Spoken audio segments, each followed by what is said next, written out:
మీ business ను develop చేసుకోవాలి అనుకుంటున్నారా? మీ పరపతిని పెంచుకోవాలి అనుకుంటున్నారా? అయితే ఓకే టీవీ ద్వారా ఎల్ బ్యాండ్, ఆస్ట్రన్ band ad, scrolling ad, ad with voice overs, logo bug, video ads ద్వారా మీ యాడ్స్ ను పబ్లిష్ చేసుకోండి.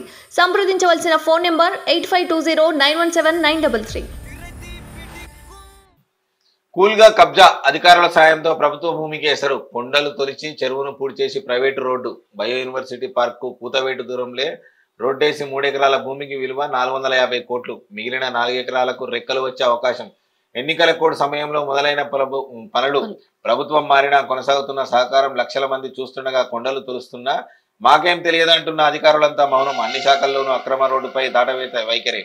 గత సర్కారులో మంత్రి బామ్మర్దికి ప్రాజెక్టుతో లింకు, ఆయన నివాసం కూడా అందులోనే విల్లాలున్నాయి. అంటే మేడం, అంటే నాకు ఒకటి నేనేమడుగుతున్నా అంటే, బాబు గారి టైంలో ఇటువంటి ఘోరాలు అయితే మేము చూడలేదు. ఘోరం అంటే ఇది ఘోరం. సో ఈ కాంగ్రెస్ గవర్నమెంట్ కానీ, ఇప్పుడు సోనియా గాంధీ అప్పుడు ఉన్నటువంటి కాంగ్రెస్ గవర్నమెంట్, రాజశేఖర్ రెడ్డి ఉన్నప్పుడు కూడా మరీ ఇంత దారుణంగా లేదు.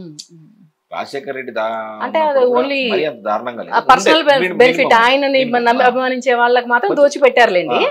అయితే ఇప్పుడు కేసీఆర్ వచ్చిన తర్వాత ఎక్కడ కూడా ఒక సెంటు జాగా కూడా వదలట్లేదు. సో ఈ కబ్జాలను ఎప్పటి వరకు ఇట్లే ప్రోత్సహిస్తే మిగిలేది తెలంగాణకు చిప్పే మిగులుతుందని అనిపిస్తుంది నాకు. ఈ కబ్జాల గురించి కేసీఆర్ చేస్తున్నటువంటి పని కరెక్టేనా? ఇంతకుముందు చేసిండు, సరే ఇప్పుడు అవే ఇవి ఈ కబ్జాలు. దారుణం అండి, దారుణం. ఆ ధరణిలో మోసాలు అయితే నిజంగా ఎన్ని వస్తున్నాయో, ఎన్ని జరుగుతున్నాయో, ఎంతమంది ఆక్రోశానికి గురవుతున్నారు. అంటే ఏదైతే అసలు భూమి ధరణి వాళ్ళ గురించి కేసీఆర్ కుటుంబం గురించి చెప్పేసి కూడా ఏంటి మిడ్ నైట్ అమెండ్మెంట్స్ అంట, ఏదో ఒక పర్టికులర్ సర్వే అమెండ్మెంట్స్ అవి ఏమి ఉండవు అంట. తీరా సడన్ గా ఏ అర్ధరాత్రి 1 గంటకో 2 గంటకో చేసుకోవడం, అప్రూవల్ చేసేసుకోవడం. అన్ని మంత్రుల దగ్గర నుంచి అందరూ భూ కబ్జాదారులే కదండి. బస్ స్టాండ్ లో వదిలిపెట్టలేదు, బస్ స్టాండ్ లో కూడా వాళ్ళ స్కీమ్ జరిగింది కదా. సో అన్ని మొత్తం అన్ని అండి మంచి.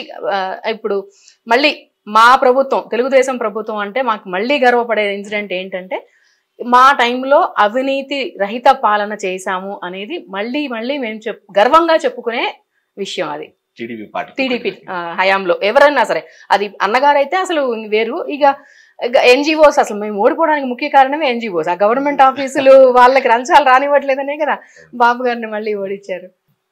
కూల్గా కబ్జా అధికారుల సాయంతో ప్రభుత్వ భూమికి ఎసరు కొండలు తొలిచి చెరువును పూడ్చి చేసి private road bio university park కూతవేటు దూరంలో రోడ్డేసి 3 ఎకరాల భూమికి విలువ 450 కోట్లు. మిగిలిన 4 ఎకరాలకు రెక్కలు వచ్చే అవకాశం. ఎన్నికల కోడ్ సమయంలో మొదలైన పనులు ప్రభుత్వం మారినా కొనసాగుతున్న సహకారం లక్షల మంది చూస్తుండగా కొండలు తొలుస్తున్నా మాకేం తెలియదంటున్న అధికారులంతా మౌనం. అన్ని శాఖల్లోనూ అక్రమ రోడ్డుపై దాటవేత వైఖరి. గత సర్కారులో మంత్రి బామ్మర్దికి ప్రాజెక్టుతో లింకు, ఆయన నివాసం కూడా అందులోనే విల్లాలున్నాయి.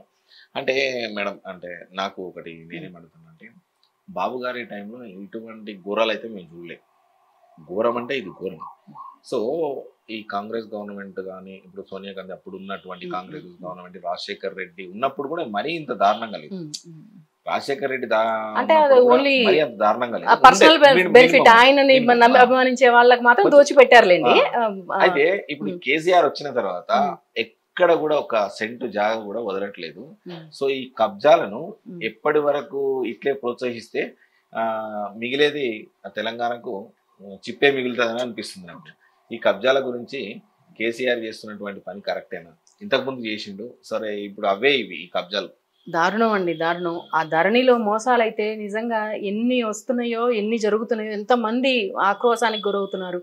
అంటే ఏదైతే అసలు భూమి ధరణి వాళ్ళ గురించి కేసీఆర్ కుటుంబం గురించి చెప్పేసి కూడా ఏంటి మిడ్ నైట్ అమెండ్మెంట్స్ అంట, ఏదో ఒక పర్టికులర్ సర్వే అమెండ్మెంట్స్ అవి ఏమి ఉండవు అంట. తీరా సడన్ గా ఏ అర్ధరాత్రి 1 గంటకో 2 గంటకో చేసుకోవడం, అప్రూవల్ చేసేసుకోవడం. అన్ని మంత్రుల దగ్గర నుంచి అందరూ భూ కబ్జాదారులే కదండి. బస్ స్టాండ్ లో వదిలిపెట్టలేదు, బస్ స్టాండ్ లో కూడా వాళ్ళ స్కీమ్ జరిగింది కదా. సో అన్ని మొత్తం అన్ని అండి మంచి. ఇప్పుడు మళ్ళీ మా ప్రభుత్వం, తెలుగుదేశం ప్రభుత్వం అంటే మాకు మళ్ళీ గర్వపడే ఇన్సిడెంట్ ఏంటంటే, మా టైంలో అవినీతి రహిత పాలన చేశాము అనేది మళ్ళీ మేము గర్వంగా చెప్పుకునే విషయం. అది టీడీపీ హయాంలో ఎవరైనా సరే, అది అన్నగారైతే అసలు వేరు. ఇక ఎన్జిఓస్ అసలు మేము ఓడిపోవడానికి ముఖ్య కారణమే ఎన్జిఓస్. ఆ గవర్నమెంట్ ఆఫీసులు వాళ్ళకి లంచాలు రానివ్వట్లేదనే కదా బాబు గారిని మళ్ళీ ఓడించారు.